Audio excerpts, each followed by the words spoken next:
नमस्कार साथियों, स्वागत है आपका अपनी यूट्यूब चैनल भाषा निकेतन में। साथियों, हम बात करेंगे हिंदी साहित्य के वस्तुनिष्ठ जो प्रश्न हैं उन पर। और आज साथियों हम बहुत ही महत्वपूर्ण प्रश्नों के साथ आपके साथ उपस्थित हैं। तो साथियों हम यह है जो प्रश्नों की सीरीज चलाएंगे वो UGC net, JRF, set, PGT, TGT आदि परीक्षाओं के लिए बहुत ही उपयोगी साबित होगी। और ये जो प्रश्न हैं ये आपके यूथ कंपटीशन का जो नोट्स है उससे हैं। तो चलिएगा हम साथियों शुरू करेंगे वीडियो।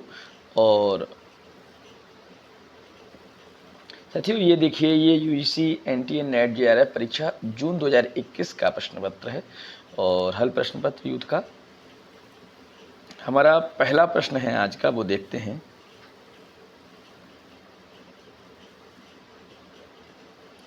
चलिए थोड़ा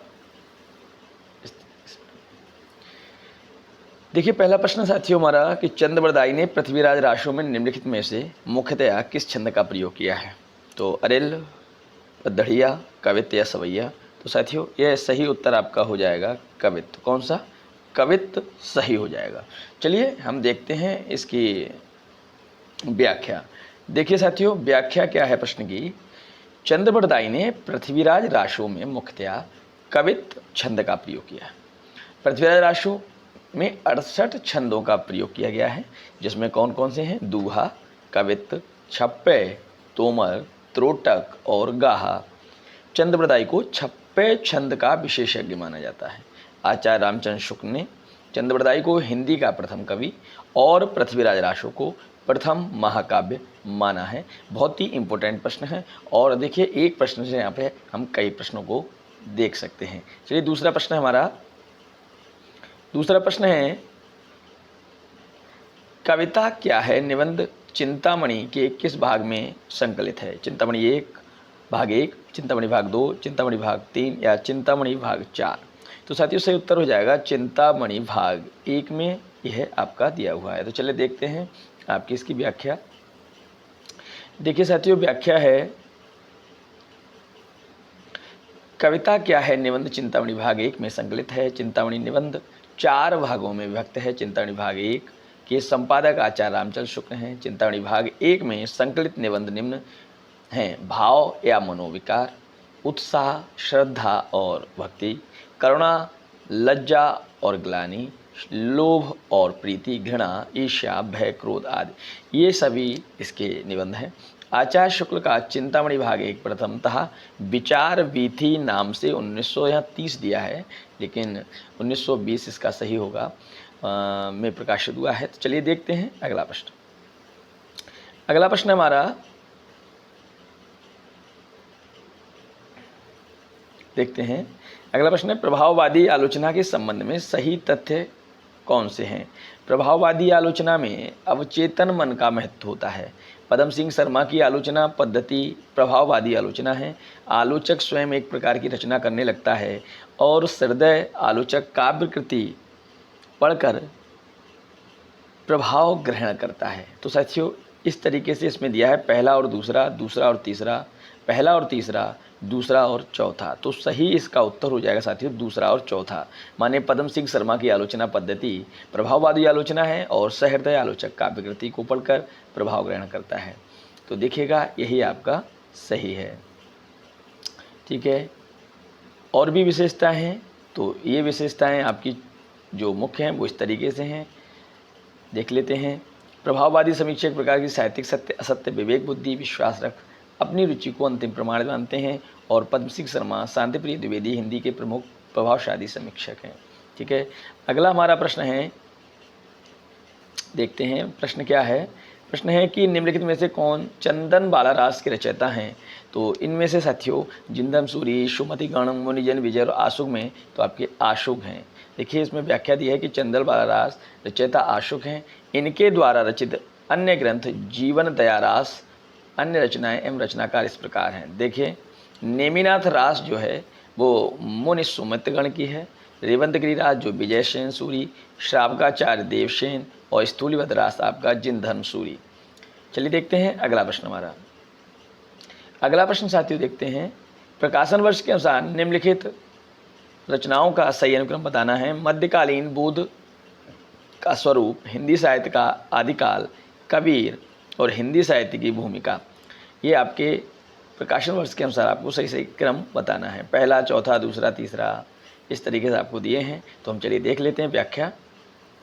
देखिए, हिंदी साहित्य की भूमिका जो है वो आपकी 1940 ईस्वी की है, कबीर 1941 ईस्वी, हिंदी साहित्य का आदिकाल 1952 ईस्वी, मध्यकालीन बोध का स्वरूप 1970 ईस्वी। चलिए देखते हैं अगला प्रश्न हमारा। अगला प्रश्न है छठा प्रश्न, निम्नलिखित में से किस उपन्यास में ईस्ट इंडिया कंपनी द्वारा भारत के आर्थिक शोषण और लूट का यथार्थ चित्रण हुआ है? बामा शिक्षक, परीक्षा गुरु, नूतन ब्रह्मचारी और श्यामा स्वप्न। तो परीक्षा गुरु सही है आपका। चलिए देखते हैं व्याख्या इसकी। परीक्षा गुरु उपन्यास में ईस्ट इंडिया कंपनी द्वारा भारत के आर्थिक शोषण और लूट का यथार्थ चित्रण हुआ है।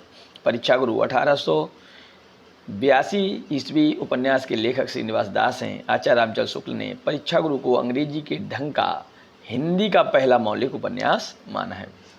परीक्षा गुरु अंग्रेजी के ढंग का हिंदी का पहला मौलिक उपन्यास। देखिए पंक्ति हैं कुछ, उनको देखेंगे। हाय रुक गया यही संसार, बना सिंदूर अनलंगार, बात हत लतिका वह सुकुमार, पड़ी है चिन्नाधार। काव्यांश का प्रतिपाद्य क्या है बताइए? स्त्री स्वावलंबी है, पुरुष के बिना स्त्री का कोई अस्तित्व नहीं है, स्त्री के बिना पुरुष अधूरा है, या स्त्री पुरुष स्वच्छंद है।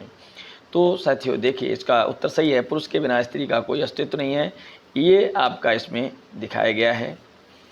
इस काव्यांश के प्रतिपाद्य पुरुष के बिना स्त्री कोई अस्तित्व नहीं है। उक्त काव्य में पंक्ति सुमित्रा नंदन पंत कृत परिवर्तन से उद्धृत है। चलिए देखते हैं अगला प्रश्न हमारा। अगला प्रश्न है कि प्रकाशन वर्ष के अनुसार निम्नलिखित उपन्यासों का सही अनुक्रम। शेखर एक जीवनी, तमस, बाणभट्ट की आत्मकथा और मेला आंचल। ये आपके प्रकाशन वर्ष के अनुसार इनका सही अनुक्रम बताना है। तो सही आपका साथियों कौन सा हो जाएगा? चलिए देखते हैं कौन कौन से ऑप्शन हैं। दूसरा, तीसरा, चौथा, पहला, पहला, दूसरा, तीसरा, चौथा, तीसरा, चौथा, पहला, दूसरा, या पहला, तीसरा, चौथा, दूसरा। तो सही है पहला, तीसरा, चौथा, दूसरा। तो चलिए इसकी व्याख्या कर देखते हैं। दिया है जो आपका शेखर एक जीवनी अज्ञे जी की रचना है, ये आपका 1940 पहला भाग है और 1944 दूसरा भाग है। और बाणभट्ट की आत्मकथा जो रचना है हजारी प्रसाद द्विवेदी की है 1946। और मेला आंचल जो रचना है साथियों फणीश्वरनाथ रेणु की है 1954। और तमस जो है वो भीष्म साहनी की है 1973। चलिए देखते हैं अगला हमारा प्रश्न। अगला प्रश्न साथियों, सूची 1 व सूची 2 को सम्मिलित करना है। देखिए इधर दो दिए हैं प्लेटो, बिमसाट, WK, और इधर सूची 2 में दिया है द ग्रेट ट्रेडिशन और इयान। इसके अलावा साथियों देखते हैं जो अगला है वो हो जाएगा हमारा इधर कॉलरिज और आपका कॉलरिज और lectures on Shakespeare, Frank Raymond Lewis, literary criticism, short history. तो साथियों कौन सा सुमिलित करना है? देखिए हम इस पर सीधे बात करते हैं आपके रचना पर। सूची 1 और सूची 2 आपका व्याख्या देखते हैं। देखिए इसमें प्लेटो जो समीक्षक हैं इनका ग्रंथ है इयॉन, बिमसाट WA का जो ग्रंथ है लिटरेरी क्रिटिसिज्म ए शॉर्ट हिस्ट्री, कॉलरिज का है आपका लेक्चर्स ऑन शेक्सपियर, और फ्रैंक रेमंड लिविस का है द ग्रेट ट्रेडिशन। ये आपके इस तरीके से सही हैं। चलिए आपका अगला प्रश्न देख लेते हैं। अगला प्रश्न हमारा, निम्नलिखित में से किस आचार्य ने रीति का एक भेद अवंती को माना है? भामा, बामन, कुंतक या भोजराज। तो साथियों सही उत्तर आपका भोजराज है। चलिए व्याख्या पढ़ते हैं इसकी। व्याख्या साथियों की आचार्य भोजराज ने रीति का एक भेद अवंती को माना है। रीति संप्रदाय के प्रवर्तक आचार्य बामन हैं। इन्होंने रीति को काव्य की आत्मा माना है और इनके अनुसार विशिष्ट पद रचना रीति है। आचार्य बामन ने रीति के 3 भेद किए, वैदर्भी रीति, गौड़ी रीति और पांचाली रीति। चलिए देखते हैं अगला प्रश्न हमारा। अगला प्रश्न है भारत दुर्दशा के आखिरी अंक में भारत भाग क्या करता है? भारत भाग क्या करता है? तो इसमें बताना है। भारत को जगाता है, भारत के हतभाग्य को पर क्रोधित होता है, घायल भारत को छोड़कर चला जाता है या भारत के सीने में कटार से आघात करता है। भारत दुर्दशा के आखिरी अंक में भारत भाग क्या करता है? तो साथियों सही उत्तर हो जाएगा भारत को जगाता है। चलिए देखते हैं इसकी व्याख्या। भारत दुर्दशा के आखिरी अंक में भारत भाग को भारत जगाता है। भारत दुर्दशा नाटक के लेखक भारतेंदु हरिश्चंद्र हैं। इस नाटक में कुल 6 अंक हैं। 6वें अंक में भारत भाग्य नामक केवल एक पात्र का संवाद एवं कार्य व्यापार चित्रित है। भारत भाग्य का लंबा गीतात्मक संवाद भारत के गौरवमय अतीत एवं दुखद वर्तमान दोनों को समेटता है। भारत भाग्य का आत्मधिक्कार कारुणिक अंततः वह छाती में चाकू भोंककर आत्महत्या कर लेता है। तो चलिए देखते हैं अगला प्रश्न। अगला प्रश्न हमारा, निम्नलिखित में से अस्तित्ववादी की विशेषताएं बताएं। जीवन की निरर्थकता का बोध, जीवन की सार्थकता का बोध, मृत्यु बोध और परंपरा के प्रति आस्था। तो बताइएगा कौन सा सही हो जाएगा इसका।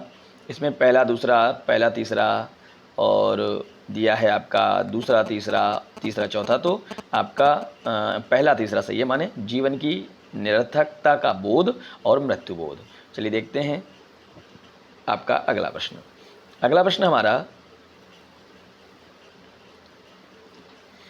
क्या भूलूं क्या याद करूं में लेखक ने अपने पिता के किस प्रकार के गीता वाचन का उल्लेख किया है? सस्वर वाचन, गुनगुनाकर, मौन रहकर या ऊंचे स्वर में। तो साथियों सही उत्तर आपका है मौन रहकर। चलिए व्याख्या क्या है। क्या भूलूं क्या याद करूं, लेखक ने अपने पिता के मौन रहकर के गीता वाचन का उल्लेख किया है। क्या भूलूं क्या याद करूं आत्मकथा के लेखक हरिवंश राय बच्चन हैं। इन्होंने अपनी आत्मकथा के 4 भागों में विभाजित किया है। देखिए कौन कौन से हैं। क्या भूलूं क्या याद करूं, नीण का निर्माण फिर, बसेरे से दूर और 10 द्वार से सोपान तक। 4 भाग हैं इसके, याद रखना है। चलिए देखते हैं अगला प्रश्न हमारा। अगला प्रश्न है, टॉमस स्टन्स इलियट के अनुसार परंपरा संस्कृति का अंश नहीं है। टॉमस स्टन्स इलियट के अनुसार परंपरा संस्कृति का अंश नहीं है, निर्जीव होती है, अनुपयोगी होती है या जीवित संस्कृति का एक अंश है।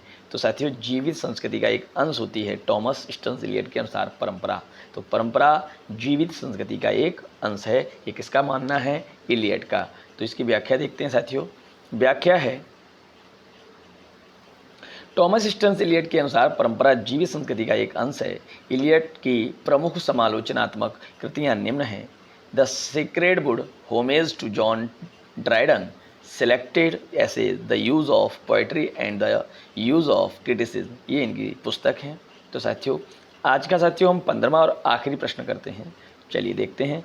चंद्रदेव से मेरी बातें हिंदी साहित्य की पहली कहानी थी जिसने अपने समय की राजनीति और अर्थनीति को केंद्रीय कथ्य बनाया। किसका कथन है? यह कथन बताना है आपको। तो यह कथन साथियों है भवदेव पांडे। भवदेव पांडे का है। व्याख्या देखते हैं। व्याख्या है, चंद्रदेव से मेरी बातें हिंदी साहित्य की पहली कहानी थी जिसने अपने समय की राजनीति और अर्थनीति को केंद्रीय कथ्य बनाया।